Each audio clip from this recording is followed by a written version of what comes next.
El movimiento 15M, también llamado Movimiento de los Indignados, fue una movilización social que marcó a una generación entera y que dio inicio a un nuevo ciclo político que perdura hasta el día de hoy. En este vídeo daremos un vistazo general a dicho movimiento y reflexionaremos sobre las enseñanzas que nos ha dejado desde una perspectiva materialista para entender la actualidad política y revolucionaria de nuestro país. Origen y desarrollo. El 15 de mayo de 2011 estalló por todo el Estado español una oleada de movilizaciones populares de carácter huelguista y asambleario que pondrían fin a décadas de conformismo político y bipartidismo institucional. Miles de personas ocuparon plazas como la Puerta del Sol o Plaza Cataluña, exigiendo una democracia real, denunciando la corrupción política y el dominio del capital financiero sobre las instituciones. El 15M marcaría un antes y un después en la concepción de la política en nuestro país, con el fin del pensamiento bipartidista enraizado desde la llamada transición democrática, para dar paso a un nuevo ciclo de movilización ciudadana que se traduciría en nuevas formaciones y partidos. Antecedentes. Todo movimiento social nace de una acumulación de descontento. En este caso, el 15M fue la respuesta a las consecuencias de la crisis económica de 2008, cuando el Estado, entre otras muchas cosas, rescató a los bancos con más de 60.000 millones de euros públicos, a la misma vez que miles de familias eran desahuciadas y dejadas en la calle. A ello se sumaron las políticas de austeridad impuestas por la Unión Europea, los recortes en sanidad, educación y derechos laborales y un sentimiento generalizado de abandono institucional. También influyó en el contexto internacional la primavera árabe, las protestas en Grecia y los movimientos Occupy en Estados Unidos, que mostraron que la indignación popular podía llegar a organizarse. Acontecimientos.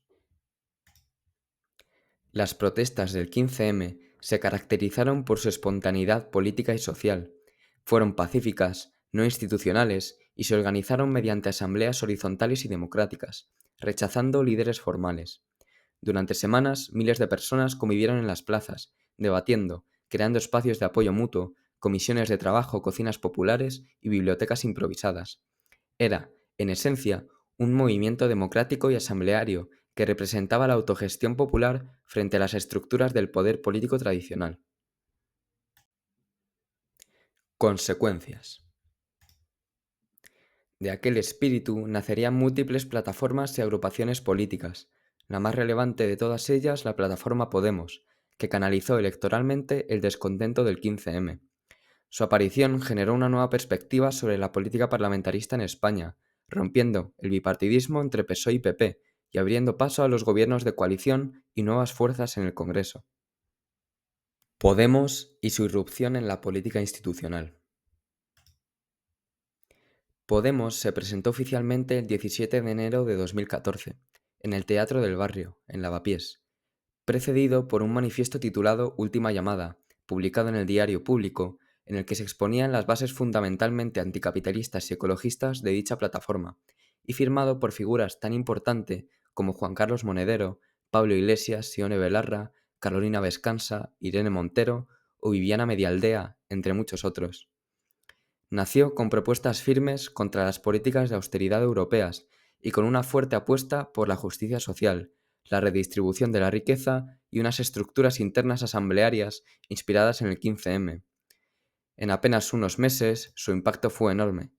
En las elecciones europeas de 2014, apenas unos meses después de su creación formal, consiguieron 5 escaños, posicionándose como la cuarta fuerza política con el 7,98% de los votos. En las generales de 2015 consiguieron 69 escaños, siendo la tercera fuerza política.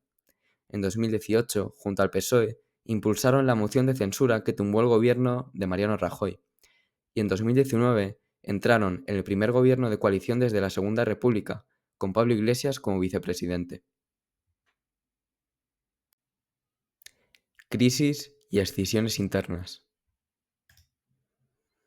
Sin embargo, con el tiempo Podemos fue alejándose de su base asamblearia. El poder político y organizativo que en un principio residía en esos círculos y consejos ciudadanos se fue concentrando progresivamente en la cúpula del partido, especialmente en torno a la figura de Pablo Iglesias. Este proceso provocó una pérdida de democracia interna y una creciente burocratización de los procesos políticos, alejando al partido de esos movimientos sociales que lo habían originado en primera instancia. A esto se sumaron disputas internas entre distintas corrientes: los pablistas, que apostaban por un poder centralizado en torno a la figura de Pablo Iglesias; los errejonistas, que eran un sector más centrista, más moderado, que luego formarían la agrupación Más País; y por último, Izquierda Anticapitalista, corriente trotskista liderada por Teresa Rodríguez y Miguel Urbán, que posteriormente se convertiría en la plataforma Adelante Andalucía. Dejar de lado todas esas campañas de desprestigio que sufrió y que sigue sufriendo Podemos sería omitir una parte muy importante que explica su rápida caída. Desde 2015, con el PP en el poder y sin tener aún representación política real en el Parlamento español, Podemos sufrió de numerosos casos de lawfare por parte de las cloacas del Estado español. Nombres como Emilio Rodríguez Menéndez, Miguel Bernard, Gerardo Díaz Ferrán, incluso un ministerio entero en su totalidad, como lo fue el Ministerio del Interior durante la dirección del procesado Jorge Fernández Díaz, colaboraron conjuntamente para tumbar la oposición, por no hablar de medios como OK Diario, el diario ABC o la misma cadena de televisión La Sexta, que se dedicaron a difundir el bulo sobre la financiación venezolana del partido. Finalmente, parte del espacio fue absorbido por la nueva plataforma Sumar, encabezada por Yolanda Díaz, de corte socialdemócrata, que terminó de fragmentar la izquierda. Análisis materialista del movimiento 15M, más de una década después. Desde una perspectiva materialista, el fenómeno de Podemos no puede entenderse simplemente como el ascenso y caída de un partido político, sino como un momento concreto de la lucha de clases en España. El 15M fue una expresión genuina del malestar social generado por la crisis capitalista de 2008, pero el Estado, a través del mecanismo del parlamentarismo burgués, logró reconducir toda esa energía social hacia los cauces seguros de la institucionalidad. En palabras del mismo Marx, el parlamentarismo se presenta como una forma democrática de dominación de clase, una ficción de representación popular que permite al capital mantener su hegemonía bajo la apariencia de soberanía ciudadana. En realidad, el Parlamento no es más que una superestructura política adaptada a los intereses de la burguesía. Su función no es transformar las relaciones de producción, sino garantizar su estabilidad, haciendo que los conflictos de clase se resuelvan dentro de límites que nunca pongan en peligro la propiedad privada ni el poder del capital financiero. En este sentido, Podemos representó una cooptación del impulso revolucionario del 15M. Lo que nació como un movimiento autónomo, asambleario y de base obrera, fue progresivamente absorbido por el marco institucional, transformando la protesta en representación política y el conflicto en negociación. El resultado, un desplazamiento del sujeto revolucionario, la clase trabajadora organizada, hacia el ciudadano consumidor de política, diluyendo la conciencia de clase en un discurso transversal, reformista y moralizante. El Estado burgués, consciente del peligro que suponía una revuelta organizada al margen de sus estructuras, permitió el ascenso de Podemos como válvula de escape del descontento social. Y el éxito de esta operación se evidencia en que, una vez el movimiento fue canalizado por la vía electoral, las calles se vaciaron, los círculos perdieron fuerza y el debate político volvió a girar en torno a la lógica institucional del propio parlamentarismo. El capitalismo no fue nunca amenazado, fue relegitimado mediante la ilusión de que la transformación se podía dar desde dentro del sistema. Ahora, tras más de una década, el mapa político español refleja la fragmentación de la izquierda y la consolidación de una nueva fase de integración del progresismo dentro del marco neoliberal. La ruptura entre Podemos y Sumar no es solamente una cuestión de liderazgos o de estrategias electorales, sino que es la expresión material de dos proyectos políticos distintos. Uno, agotado en su intento de mantener una identidad combativa desde dentro del gobierno, y otro, abiertamente socialdemócrata, que asume el parlamentarismo como límite infranqueable, que se ha vendido al capital.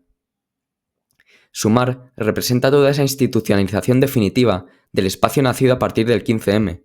Su discurso basado en la moderación y el consenso, sustituye la confrontación de clases por la cooperación entre actores sociales.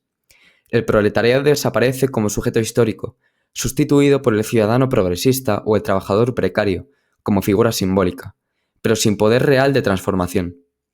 La izquierda institucional se ha convertido en una gestora del capitalismo con rostro humano, usando la imagen de esta nueva izquierda, la New Left, y el wokismo como marca, aceptando los márgenes de la economía de mercado, la disciplina fiscal europea y la lógica de la competitividad.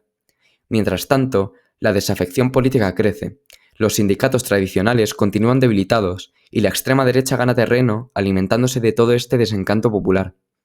Sin embargo, en los márgenes de esta institucionalidad emergen nuevas formas de organización popular, movimientos por la vivienda, colectivos feministas, ecologistas o sindicalismos de base retoman la práctica de la acción directa. Son estos mismos espacios sociales, vecinales, autogestionados, los que forman las verdaderas bases del movimiento emancipador obrero y comunitario.